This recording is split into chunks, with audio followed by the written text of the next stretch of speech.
Ted, can you hear me? Yeah, I hear you fine. Okay, all right. I'm using a different piece of equipment this morning. That's why I'm Okay. concerned. I'm going to probably leave a little bit early. I have a meeting at the clubhouse at 9 o'clock, so I might drop out a little early. Okay, That'll be okay. all right. Let's see where we're supposed to pick up.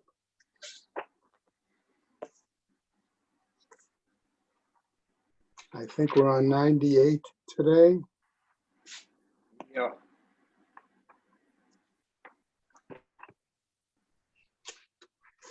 Okay, it's not a long material. It is a little bit complicated.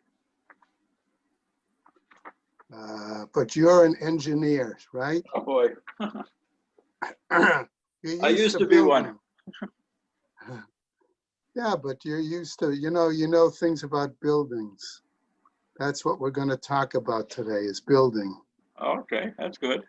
We're going to rebuild the Mishkan. Oh, boy. Actually, we're going to talk about the size. That's a funny thing. I got some work being done in our apartment. So it just seemed funny that this week we're looking at this and having some apartment work done. Yeah. Anyway. Okay. All right. We'll wait a couple more minutes and then Yeah. the other guy should join us. Very good. Bob Brumberg said he is signed up for Minion and for mornings.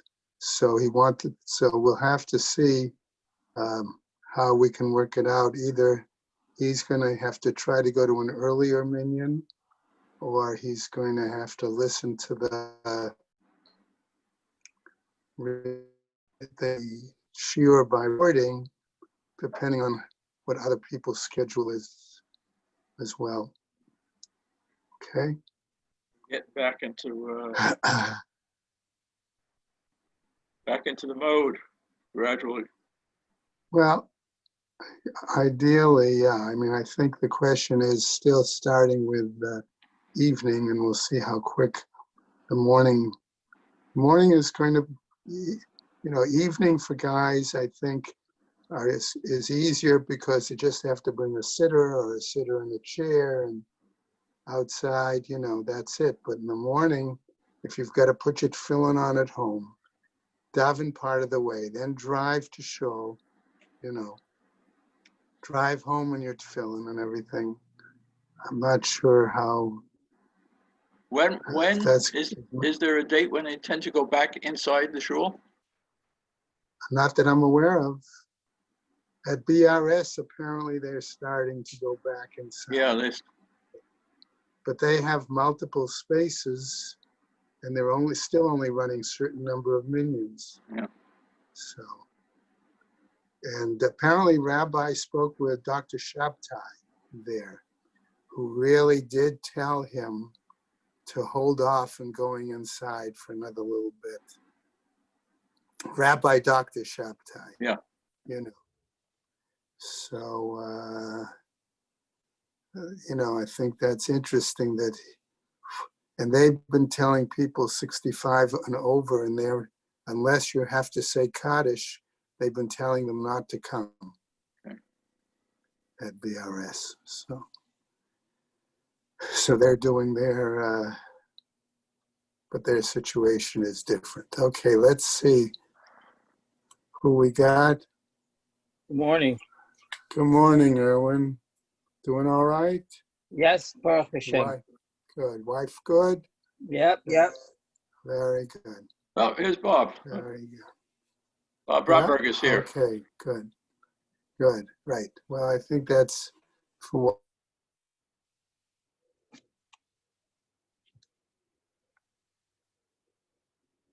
another minute, and then we'll get underway.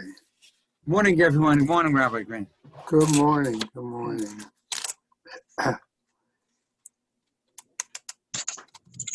Okay. We are telling Ted, I gave him preview of coming attractions. Okay.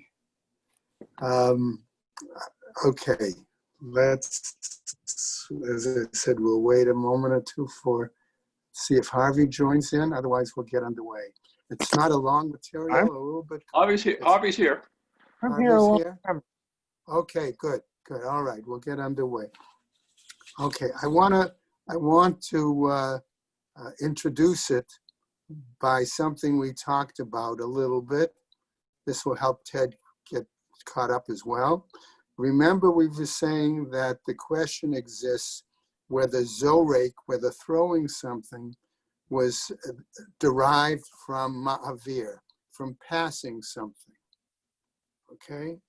In terms of doing it from one domain to another. And the model that they appointed as the example, okay, of ma'avir was the fact that the tribe of Kahat the Levites had to pass the beams that were used for the Mishkan from one wagon, okay, which was considered perhaps one domain, into another domain, okay, because they took it off the wagon. They then would pass it through airspace into the area for the Mishkan. Okay, so that would give us the example number one of Ma'avir. It would give us the issue of domain. Okay, so the Gemara is going to go in, because we've got that example, okay, based on the Mishkan again, all right, and that example of domains, we have this issue that's good, which is really a digression in the Gemara. What was the size, the shape of these beams? How were they put on the wagons and things like that? Okay, so I wanted us just to understand that's the direction the Gemara is going to take us in. I'm going to have a start on Sadi Zayin Amud Beis, the next to the last line. Okay, it's a new Braita, right? Okay, so it's, as I said, towards the very bottom of the Amud. Okay, Tanu Rabbanan, says the Braita. Hazorek mirishut harabim l'rishut harabim, one who throws something from the public domain to another public domain. Urishut hayachid ba'emsa arba amot. Okay, and the private domain is in between them. Okay, if it passes, let's say Daled Amos, if it goes more than Daled Amos, Chayav, says the Gemara. The person is culpable. Let's go over now to Tzadi Chet, which is our Amud for today. Okay? Pachot me arba amot, if it's less than 4 amos patur, they're exempt. My kamashmalan, what is it trying to come to teach us? Ha kamashmalan rishuyot mitztarfot. Okay, it comes to tell us that perhaps these two domains, okay, what we're referring to, excuse me, is the part of the ground that an object, does it tell us then that this object in airspace, we said, is that considered at rest? Udalo amrinan kaluta kama hunacha. And we don't say that an object in airspace is considered resting, okay? Which was the issue we saw yesterday, okay? Namely, they're passing these beams, okay? And therefore, it's as if it's less than Daled Amos, it's as if the public domain one domain and the other are together. Okay, Amar Rav Shmuel Bar Yehuda, Amar Rav Abba, Amar Rav Huna, Amar Rav. So we've got this long Masorah here, okay? And it tells us, Hama'avir Arba Amot, Bereshut, right? HaYachid, right? Bereshut, I'm sorry. Hama'avir Arba Amot, okay? Bereshut Mikorah, one who is carrying or transfers for 4 cubits in a public ground that is covered. Patur is exempt, Lafi she'eino domeh ledaglei midbar, because it's not similar to the flags that were in the wilderness. Any, says the Gemara, is that the case? In other words, the banners of the tribes in the wilderness, okay, were located within a certain proximity of one another. Vaha agalot de mikurot havyan. Are we saying then that these wagons that the Levites used to carry these beams, that the wagons were covered? Va'amar Rav, Mishum Rabbi Chia, says Rav in the name of Rabbi Chia, Agalot tachtehen ubeinehen v'tzadehen. Okay, so what is he saying here? Okay, that between them, all right, beneath them and between them and on their sides, Rishut Harabim. Okay, so in other words, underneath the wagon, okay, on the sides of the wagon, in other words, that section where the wagon was wider than the beams, depending on how the beams were placed on the wagon, okay, and along all that was Rishus Harabim. Ki ka'amar Rav, okay, as Rav said, bidar ata, okay, that they were placed in stacks, okay. In other words, one beam on top of another, on top of another, on top of another. Okay. Okay. So if the wagon, let's say, is vertical for a moment, the beams were horizontal. Right. Think of that image. That's the best I can. So, and the wagons were a little wider than the length of the beams, okay? Because the Gemara is going to tell us really what they did is they put the beams on 2 wagons.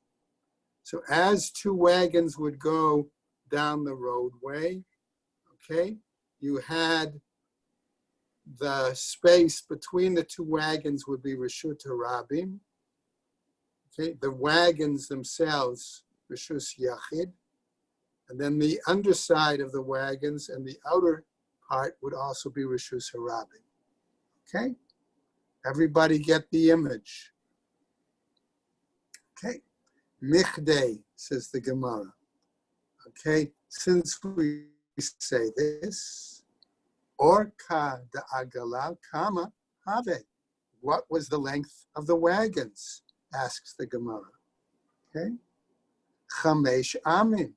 It was 5 cubits. Okay? Remember, a cubit is the length from the tip of your middle finger to your elbow. Okay, so we're talking about 1.5 feet is a cubit.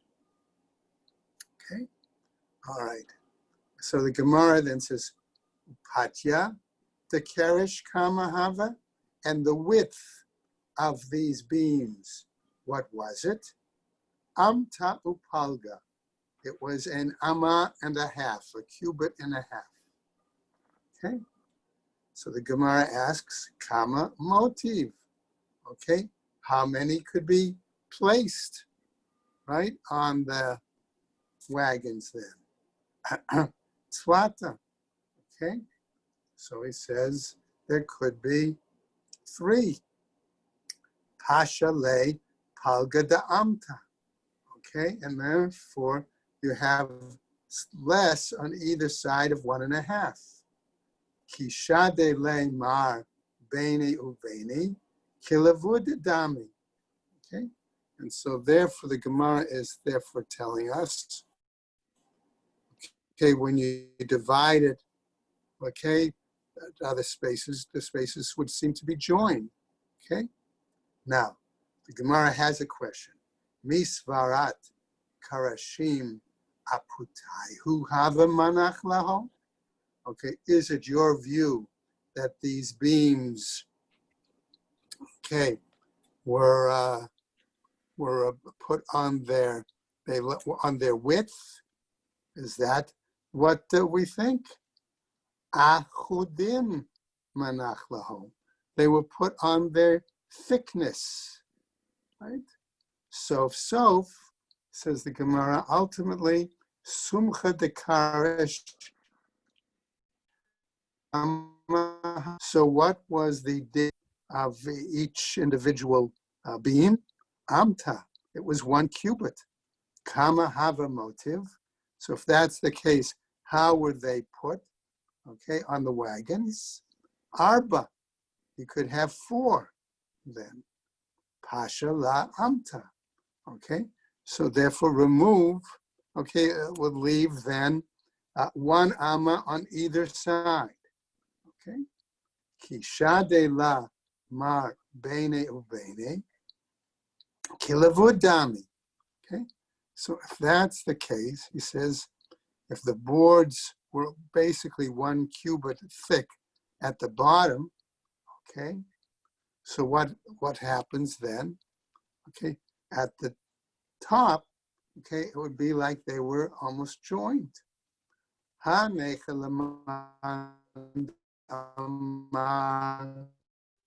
crush milamate ovyan ama lamalin kalin v'holchin ad be'etzba shapir. So the Gemara then says, if you put the boards on the wagons based on their thickness, and you said that the style of the board was such that they were a cubit thick at the bottom, but they narrowed up to the top. They got narrowed to the point that they were like only a finger, okay? If that's the case, that's all right, right? Then you could fit them that way.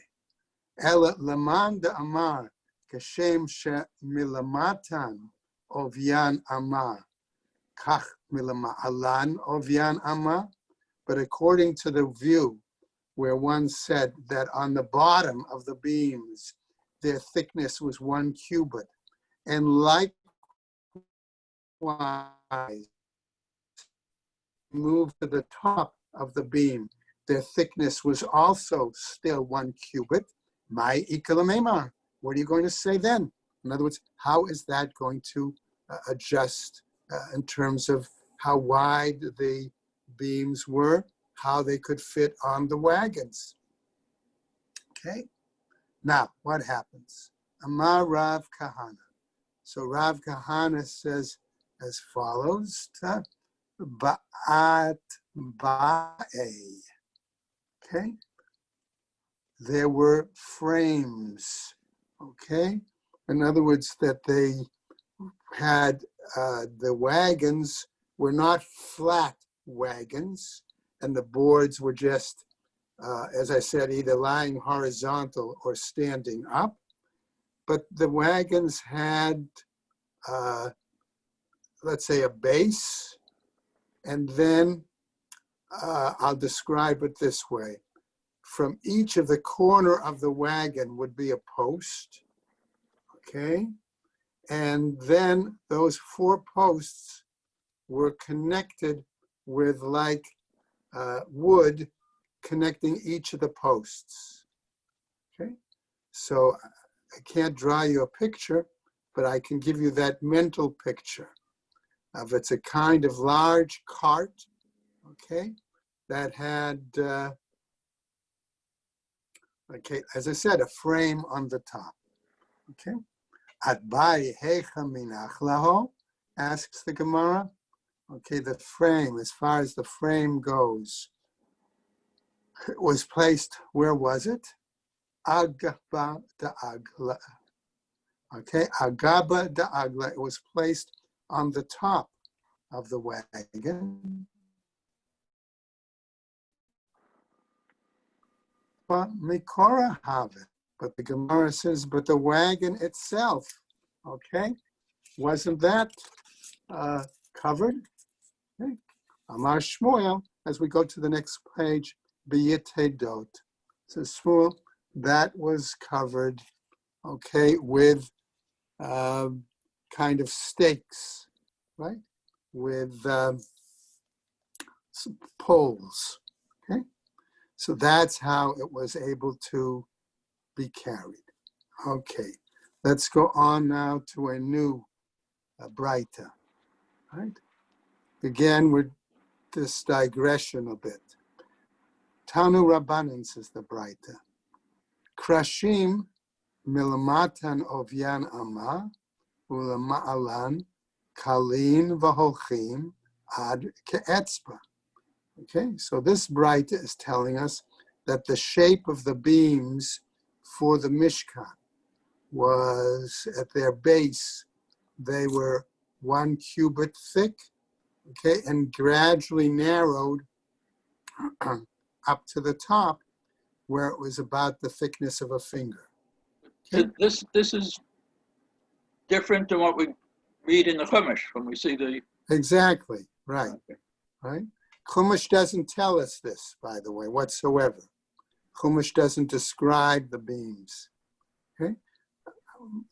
Right? So apparently one of the Chachamim had one Masorah and another had a different Masorah to explain the shape of the beams, right? Shnei Amar, and here he's going to give a pasuk to support his view, right? V'hiyu tamim al rosho, okay? Saying that the pasuk is they tamim, full, complete, entire, until the top. So in other words, implying they were wider at the bottom and narrower at the top. Okay? Ulahalan hu omer, and later on then, we have another pasuk that says, Tamu nichratu. Okay? Namely that at the end, they were ended where they were cut off. So that's where he gets the idea that the top part was narrower. Okay? Divrei Rabbi Yehuda. That was the view of Rabbi Yehuda.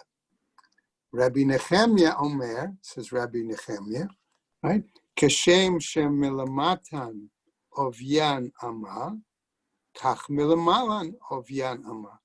The same way that the bottom of the beam was a thickness of 1 cubit, so likewise the top, the thickness was 1 cubit. Of Shnei, why? He's going to cite a pasuk, right? Yachdav, it says together, all right? In other words, implying that they were all the same thickness, all the same manner, that their entire length, all right? Right, so what happens? Vahaktiv tamim. But we have a pasuk that says tamim, that the ends, right, seem to be questionable, coming to a point. Hahu delitu shlamim, velo litu denisra. Okay, says the Gemara. That comes to tell us that the beams were complete. They were whole. Okay? Right? They weren't that the whole beams, as opposed to planks. Okay? To give us that example. Think of a plank of wood which is split or cut, whereas a whole beam is, a much thicker piece of wood. All right?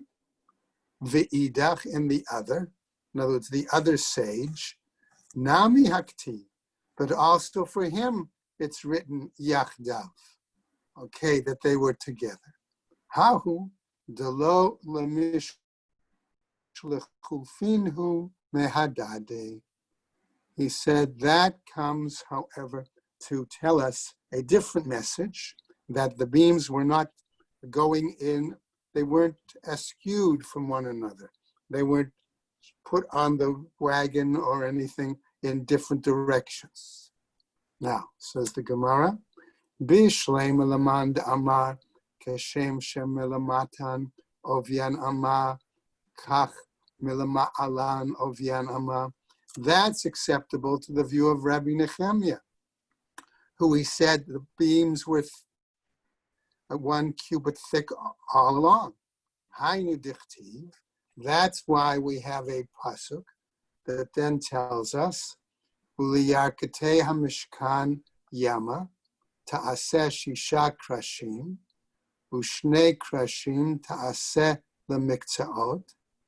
Okay, where we have the pasuk that says, and from the back part of the Mishkan, west board, and 2 boards will be made for the corner, okay, of the, right, da'ate putya dahane, because then it deals with the width of these.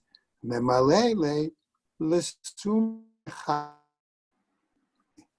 okay, and that fills in the thickness of these. So you have 6 boards, let's say, in the back of the Mishkan, for the back wall, and you then would have some small spaces in between, okay, to finish up that wall. So one is saying, well, that instead of putting it in, let's say, one direction, you put the board is put in the other direction, right? Okay. Elelaman de Amar, Milamatan Ovyan Amar.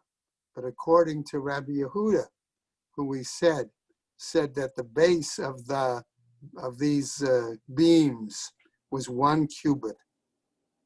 Milama'alan, kalin v'holchin, ad ke'etzba, and that they gradually went up to the, let's say, the top of the beam, the other end, where it narrowed down to be only that of a finger, right? Hai al v'hai nafad. All right, if that's the case, one would go up and one would go down, or one goes in and one goes out, right? The shafelahu ki turin, right? Because what would happen, okay, because again, they would have to put sort of zigzag, up and down, okay? One going down with a point going down, one with a point going up, kind of direction. Okay, now, since we're talking about the Mishkan and aspects of the building of the Mishkan, again, a digression in the Gemara as it continues on that topic. It cites the pasuk, V'habriach hatichon betoch hakrashim. Okay, and the pasuk says, and the middle bar in the middle of the boards will pass through from end to end. Okay, so just imagine, if you will, quickly the following. I have the board, right? And the board, I don't know all the technical terms, but let's call it a hole in the middle of the board, okay? Halfway through. So a pole would slide through that hole, helping to connect the boards together, okay? In the meantime, the board also had what I'll call notches, okay? Pieces sticking out. And the board that would go with it had holes. So the notch from one board would slide into the hole of its adjoining board. Okay?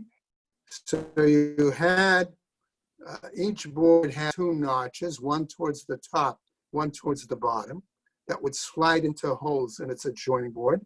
But then you had this long pole that went through all of them, a number of boards at the same time. Okay? All right. So Tana, so the Gemara says in regards to this long pole that went through the middle of the boards, Tana, Benes Haya Omeid. It was as if it was by a miracle that it stayed in place. Okay?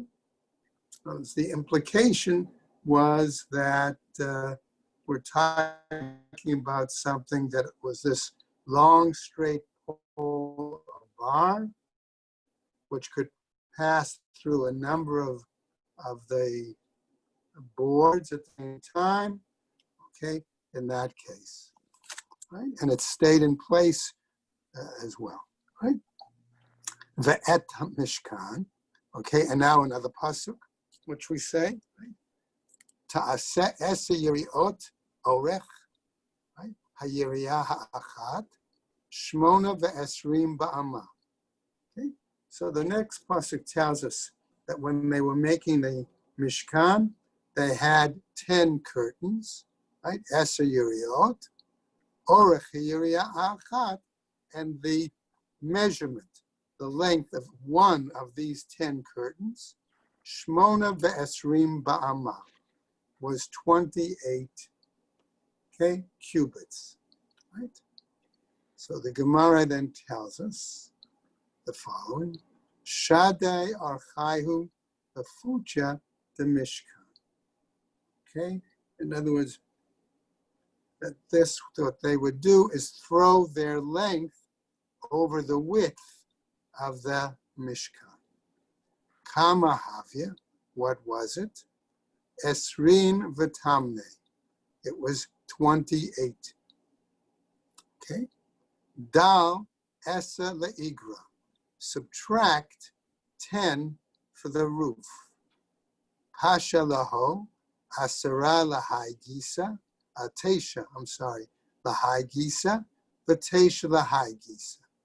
So therefore deduct, right, for that, and you have 9 on one side and 9 on the other side. Okay, right? La Rabbi Yehuda, Migla Amar da Adanim. Okay, so according to Rabbi Yehuda, then in his view, okay, the cubit of the sockets, okay, was left uncovered. Okay. According to Rabbi Nehemiah, Migla Amad de Karashim, okay, that there was only enough, there was the boards were uncovered, okay. Shade Putayu La'arka de Mishkan. If you put the width over the length of the Mishkan, Kama Havya, what was it? All right, Arba'in, it was 40. Dal Tlatim La'agra, deduct 30 for the roof. Pashalaho Asara, that leaves 10. The Rabbi Yehuda, Mechasya Ama da Adanim. Again, he would say the sockets, right, the junctions were covered. The Rabbi Nehemiah, Migla Ama da Adanim. For Rabbi Nehemiah, okay, we are got revealed an Amma for the boards. Again, another pasuk, Va'asita Yeriot, okay, Izim, and then the other new pasuk says to make curtains of goat hair. Okay, right? La'ohel for the Mishkan. Orech Heriyah Ha'irichat Shloshim Ba'ama V'Gomer. Okay, that it was 30. Going to be 30 cubits. Shade ochayhu lefutayu the Mishkan.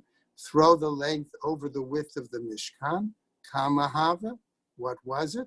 Tlatin, it was 30. Dal eser la'agra, deduct 10 for the roof. Pashalaho eser lahai gisa, va'eser lahai gisa. Remains 10 for one side, 10 on the other side. The Rabbi Yehuda, Mechse Amad Adanim. For Rabbi Yehuda, it meant that, again, the sockets, the junctions were covered. Rabbi Nehemiah, Migla Amad Adanim. For Rabbi Nehemiah, it meant that a cubit of the boards were revealed. Tanya Nami, and a new Braita teaches the following: Va'amami zeh ba'odef. Okay.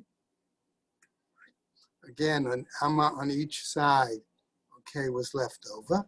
Lechasot amma shel adanim, divrei Rabbi Yehuda, to cover the cubit of the sockets, according to Rabbi Yehuda. Rabbi Nehemiah omer lechasot amma shel krashim. He said that came to cover the extra amma of the boards. Shade putayu leorche the mishkan. Okay, if you put it over the width over the length of the mishkan, kama hava, what was it?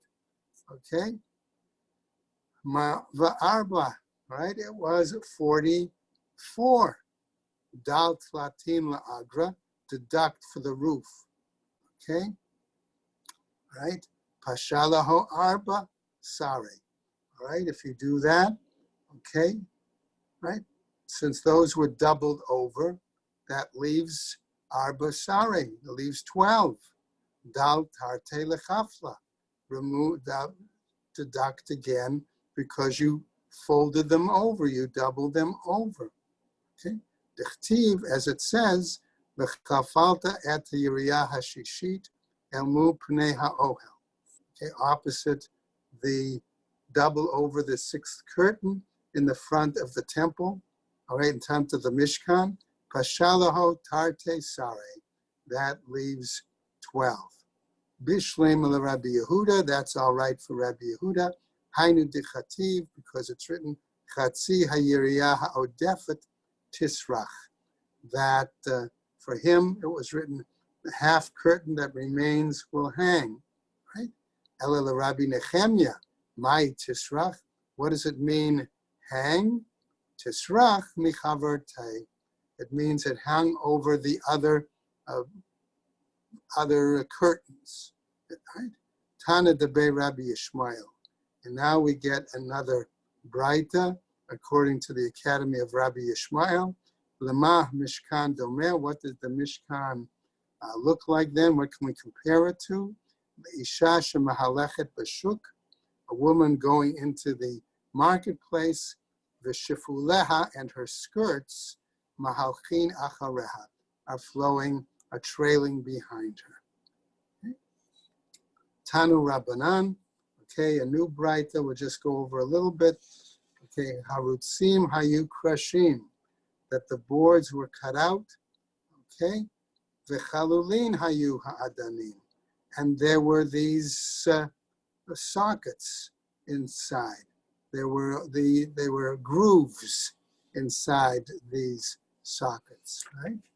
V'nir'in karasin, and they appeared like they were grooves, belulaot kekochavim berakia, and they were like clasps, okay, in loops connecting the curtains, and they appeared like stars. Okay, and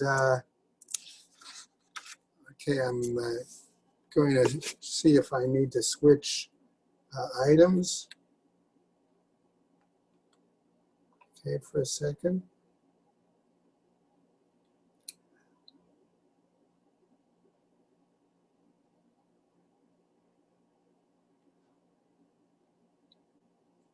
Okay, all